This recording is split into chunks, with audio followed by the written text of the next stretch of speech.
Kakao lover. Ayun oh, bunga oh. Konti na lang oh. Konti na lang, tagumpay na. Bunga, 1, 2, 3, 4, 5. So, after pruning, may nagsabi na parang over-prune daw. Hindi po, tingnan mo oh.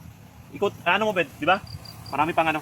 Anong iabono natin? Kasi sa fertilization, may program, mayroong scheduling.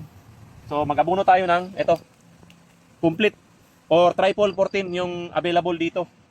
So, yan po yung abono natin. Ibabaon lang po natin dito, mga kakao lover. Ayun o. So, kulang-kulang 1 meter. Para pag umulan, saka wala pong ugat na natatamaan yan. Pag umulan, ganyan pa rin siya. Tapos tatabunan natin. 3 butas mga kakao lover. Ayan. Para ito magtutuloy-tuloy siya. So, wag po kayo mag-alala. Kasi, di naman kaagad ma-absorb ito. So, pag umulan pa siya, matagalan pa siya. So, ito, madidevelop pa yung mga chiril, ito, dahil sa fertilization, saka sa pruning. Yun ang pinaka-importante sa pag-alaga ng kakao. Pruning muna, tapos fertilization dito. Gagamit ako dito ng 200 grams ito na abono. 200 grams na ito sa isang puno. Yun po ang pag-abono natin.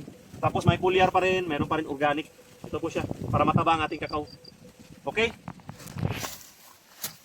Dire, ka dire. Ay, kaglayo kaya di na makita.